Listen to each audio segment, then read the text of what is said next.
Hello, welcome to Maddie Makes. In this video, we are going to make 2 at a time toe up hand knit socks from hand spun yarn. Now these are some that I made from an alpaca and wool blend. And today we're going to make them with that ombre gray that we've been working on from our sheared to socks playlist. So this video will start at the toe and we'll work our way up into the foot of the sock. So this video will do the toe up into the foot. The next video we'll do a short row heel and start the leg of the sock. And in the third video, we'll do the ribbed cuff and how to finish it up. So how to do the bind off and to wash it and block it and make it totally wearable. With that, I'm also gonna throw in some tips and tricks to make it fit perfectly, no matter what hand knit or hand spun yarn you're using, or no matter what yarn you're using. But we're gonna see this beautiful stuff that we started in the first video skirting. And we're gonna wind up, having a sock and a fitted wearable item. So let's take it to the table. So for this tutorial, I will be using Chawago needles, long cable. This is a 40-inch cable, and 2.25 millimeter or size 1, I believe, knitting needles. You'll need a couple stitch markers. 3 should probably be perfect. A pair of scissors for the final step. And whatever yarn you're starting with, this is my ombre gray, so we'll be starting with that. And if you want to block them, you need the sock blockers, or you can just lay them out on a towel and pin them, or there's several different ways to block out socks. But anyway, those two aside. So we're gonna start with Judy's Magic Cast On. Get yourself about a foot of lead. Loop it over your back needle, so your working yarn's in the back and the short's in the front, and then we're going to twist it. This, make sure that you don't have a knot in the toe of your sock, because it could create a hot spot. All right, now for this, we're gonna load the bottom needle with the top yarn and the top needle with the bottom yarn, and what that looks like is on the outside to the inside. From the outside to the outside to the inside, from the outside to the inside, outside to the inside, outside, nope, the outside to the inside. So it's kind of fiddly on the bottom one, but your top one is pretty solid. Now for this, it's a fingering weight, approximate yarn, right? Anything hand spun. So I am going to start with 12 stitches. That's what I like to do. You can start with 9 on each needle, so that'd be 18. Or more or less, depending on how big you want to start your toe box. So how big you want from little push-up to be. So on this one, there's 12 stitches, and it's about an inch, a little over an inch. So however big you want that bit to start with. So if you have small feet, you want that to be narrower, and if you have large feet, you want that to start off wider. So 1, 2, 3, 4, 5, 6, 7, 8, 9, 10, 11, 12. Okay, now that we have 12, that's I left a lot on the end of that one, but that's okay.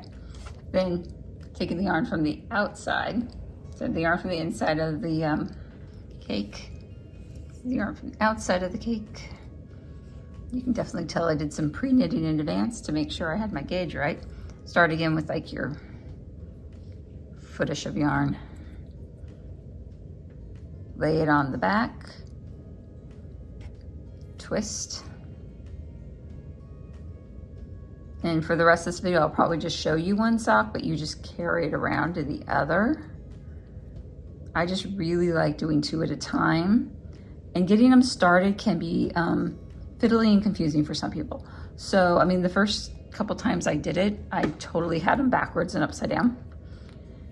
So, learning how to do this part is like the most crucial for 2 at a time socks. But once you move past the toes, it's like working anything else. It's actually pretty simplistic once you get to the main rows here. So 1, 2, 3, 4, 5, 6, 7, 8, 10, 11. And ignore the child coughing in the back, he's fine. Just a little cough, okay. Now we're gonna rotate this over. So our bottom needle's on the top and the top needle's on the bottom. Pull the bottom needle out. That's why I like working with 40-inch cables or 37-inch cables, because normally the length of the needle makes it 40. You wanna keep your tail out of the way, so I just twist it back. Oh, see that really good. Okay. I'm a continental knitter, so the yarn goes in my left hand. But I'm assuming with this tutorial that you know the basics of knitting, so I won't go too deep into how to knit, just how to knit this. For the first row, I'm just trying to solidify the stitches, so I am just going to do a knit in each one. And sometimes when you load it, they twist. So do look to see how your stitches are sitting. If I just go straight through the center, it works okay. Yep, there, it opens them right up. Can you see that? Open. Turn it this way. Open it up. So they're not twisted at all.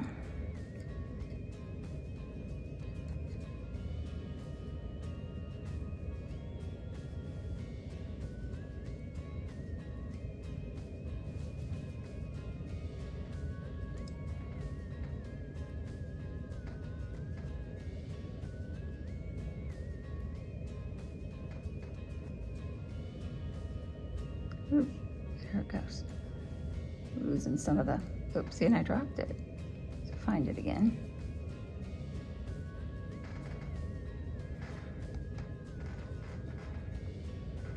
There it goes. Okay, so move to the next sock. Still your working needles on the top. Take those, twist it back. So your working yarn's on the top and the tail's off. Oh, find my pinky, turn that down a little bit. Get this one out of the way. And they might tangle up a little bit, but you just sort that out near the ball of the yarn. It's fine. Okay, then we're gonna open them up and do some regular knit stitches. And if you want to knit over your tail at this point, you can, but it's a little hard to show that on camera because I have to flip my hands different and it makes the view funny.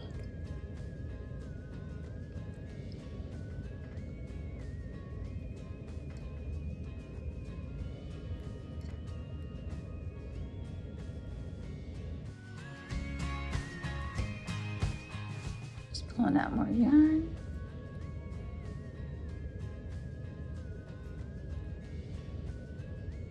So it doesn't really matter starting this way what your gauge is.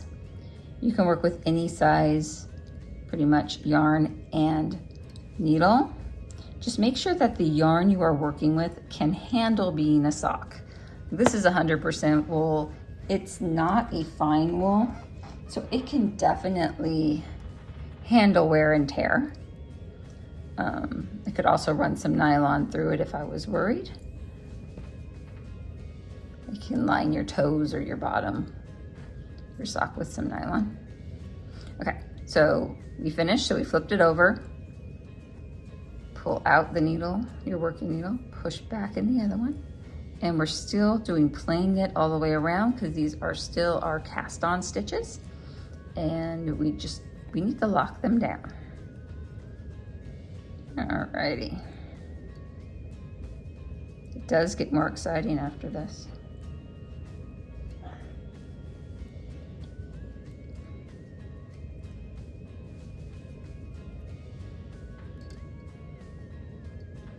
These I have to work kind of through the back of the loop.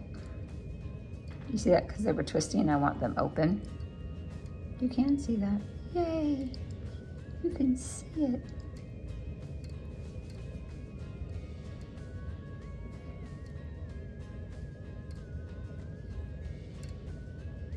So we will be working knit stitches pretty much throughout the sock until we get to those short row heel.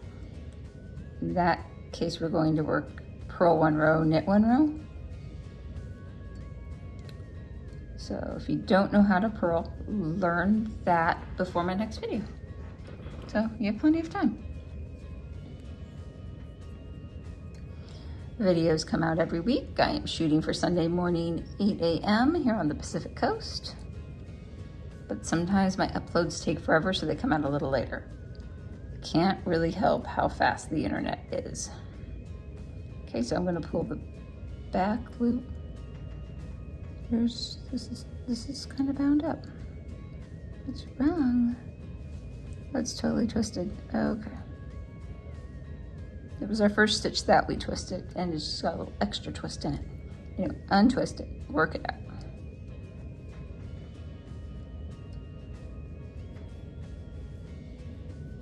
That second sock out of the way. If you do accidentally start using one of like the first yarn for the second sock, you do have to back out your stitches like one at a time. And beware of some hand spun yarns do like to catch. Depends on the wool or the makeup.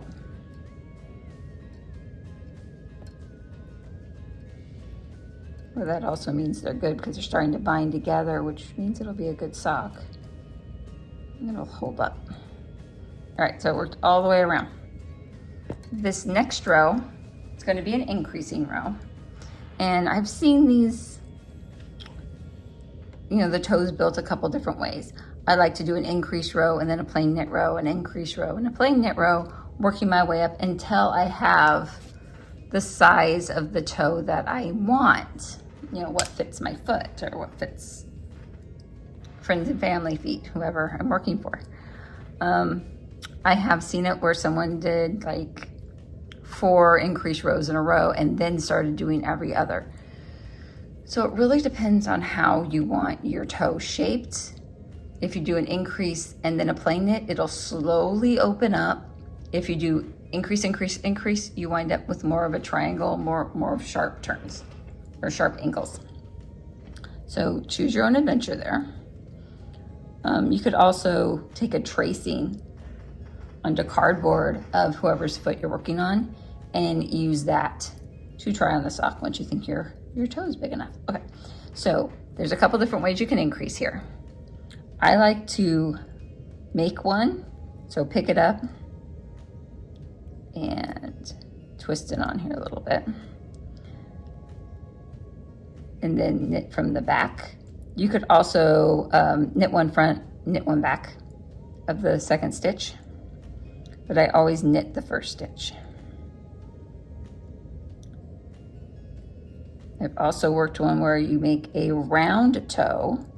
So you increase on the second stitch on your first increase round, and the second time you do an increase round, you do it like 5 stitches in. So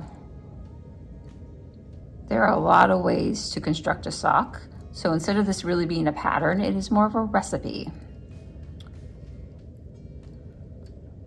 So I made that increase, work my way through. Now I'm going to show you that a couple more times.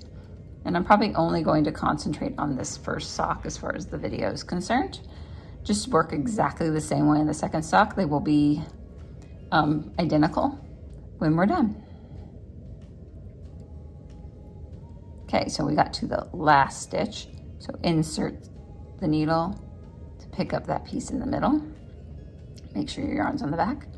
And then you want to knit through the back of that loop. Hold it with my thumb. And you pull the loop through. Pop that one off and then knit your last one. All right, so we're back to sock number 1. So rearrange your needles and get them in place. There's a lot of pushing and pulling of needles in this, but I do find it faster than double points, and I don't drop my stitches near as much with double points than as with double points. Okay, so we knit the first one, and this is an increase row still. I didn't lose you. I didn't go ahead. So I might go ahead later, but you know. I don't think you need to see every single thing if I'm repeating myself. But be careful not to split the yarn.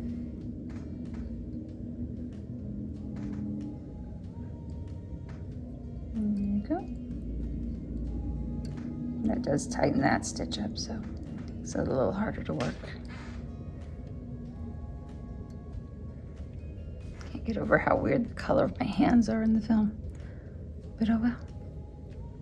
They really don't look that weird. Everything's like a little darker than it should be. But I wanted to make sure you had enough light. And it's the sun setting, so there's that. What do you do when you work all day and then pick up a kid? You film at night. Okay. And make sure we cook them dinner soon too. All right.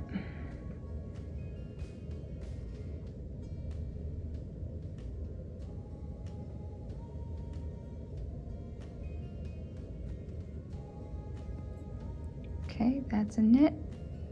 It's an increase. You saw that increase. Okay. So the next row is a plain knit row. You pull on this needle. Make sure you don't pull it all the way out of the end. It's not as easy to do right now, but when your socks get bigger, especially if you're working with someone with bigger feet, like with a number 1 yarn, fingering weight, I will work like 72 stitches for my husband's feet because he has wider feet. Yeah. Well, I only work like 64 for mine. I'm having a feeling that this will do about 64. When you get up to it fits your foot or it fits the foot that you're working with, keep in mind how you want to do your ribbing. Is it a 2x2 or is it a 1x1? Because your stitches need to be divisible by 2 or 4 dependingly. Okay, regular knit row. And this stitch is a little twisty, so you have to pull it apart.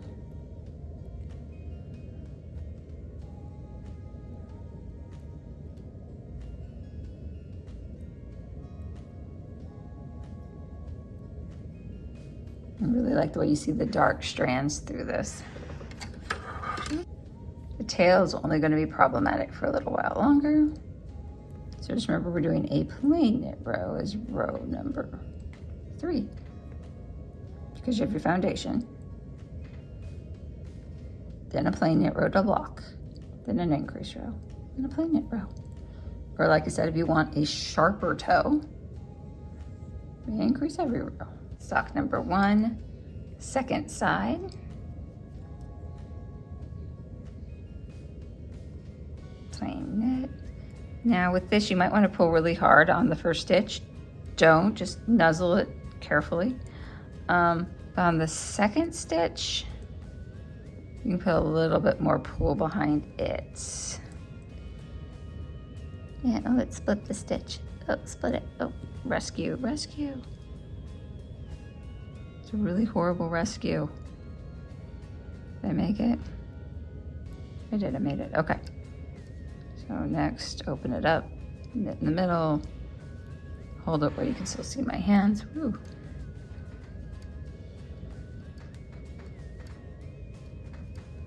It's really hard to knit and not move your hands. Locations, you know?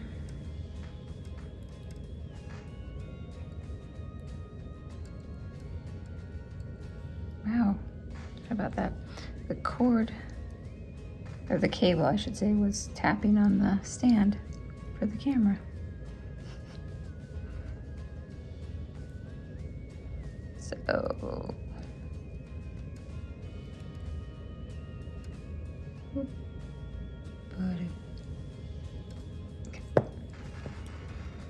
so change it around for an increased row.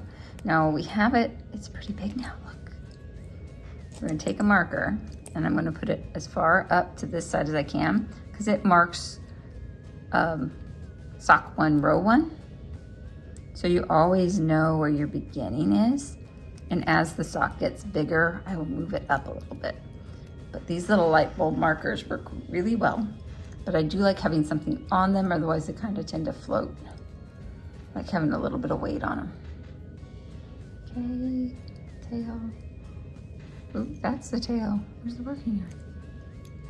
There's the working yarn. Okay, now we got the working yarn. This is an increase row. Row, round, it doesn't matter, just keep working. Okay, so just nuzz it up. And then we're gonna make one. Pretty big bar there, it works. Knit through the back of the bar, or knit one front, knit one back, whatever you choose to do, be consistent. Knit the remainder until you get to the second to the last. I should say until you have 1 stitch remaining.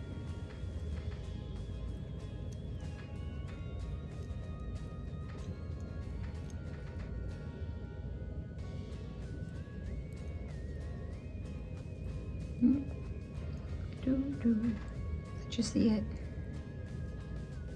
The habit of trying to pull my hands towards me. Give me a few more videos, I'll figure this part out. Okay. I'm liking my new setup though. It's way better than having it on the phone hanging off the edge of a roll of paper towels. So I picked up the bar between the 2 stitches. And we're gonna knit behind. Oh, you can't see that bit, okay. Slider, boom.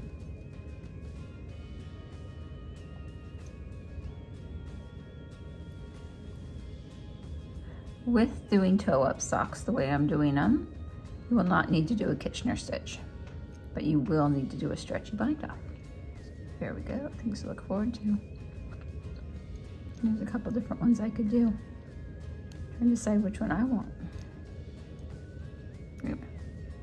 Plain knit stitches. I love working with my hand spuns. It's just a different feeling than working with a commercial yarn. I know some of you are out there going, yeah, it's scratchy. It's actually not that scratchy. Not this one. Now there is definitely some scratchy sheep out there. I do have some wool downstairs. I'm like, carpet. That's pretty much all it's good for. Carpet. This isn't super soft. I mean, it's no merino, but it is not scratchy, but it does feel really durable. It looks really dark on camera. It's not that dark. Back on sock 1, doing a plain knit row. And we're just going to work our way around like that until it's big enough for your foot. So I'm gonna do, should be pretty good with this by now. Just plain knit row, don't pull too hard at the front. Pull a little harder at the second. But basically we're trying to make that toe box and not have ladders forming on the sides.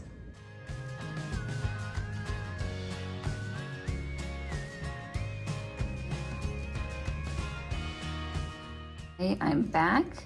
I finished my increasing stitches all the way up, and now I have about 68 stitches, I believe, around the top. And your number of stitches really isn't that important unless you're doing a certain pattern. The main thing is that it encompasses your foot. So let me go get my cardboard cutout and I'll show you how well this slides on there. It's a cardboard tracing above my foot. So that's where the ankle bone goes across. Toes, right? And this little da-da-da-da, it's kind of where I want the toe box to end. So you take your cardboard cutout of your foot and slide your sock around it. Oh, I went a little wide. That should be okay though. With hand spun yarn, 100% wool, it will felt in just a little bit. So I gave a little extra for that. That's okay. So there it goes. I probably could have only gotten away with doing 64 stitches instead of the 68 I have here, because it looks like there's extra 4 stitches. So I was at the hospital, so I couldn't exactly pull out my foot and try it on. That would have looked a little funky. Being said, don't mind them a little big. That'll be fine. So I'm going to continue working in stockinette stitch all the way up. So this one, for example. So I finished here. Continue working in the stockinette stitch until you get to the base of your heel. So right where your heel bone comes in. See this V? So it's right where your heel bone comes in is where you stop.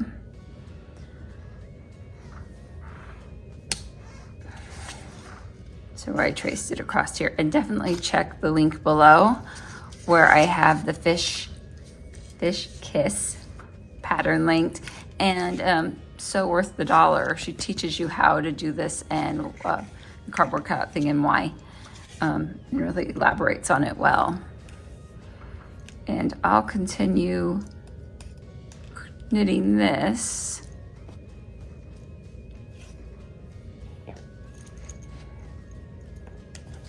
Yeah.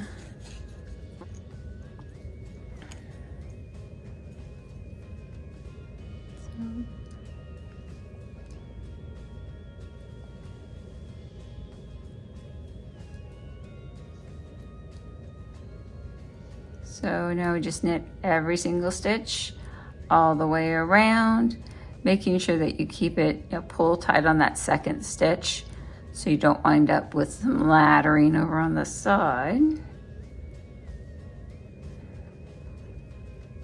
I do love the 2 at the time socks.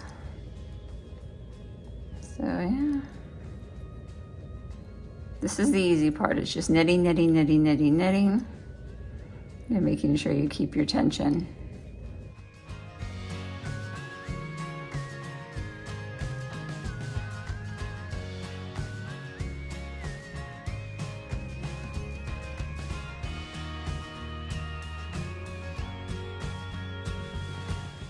Alrighty, I'll continue knitting on these, and I will see you when we get to the heel. So keep on knitting, y'all. Remember to leave your comments down below. Like, subscribe if you want to see more videos. Give me some encouragement, people. See you at the heel. Bye.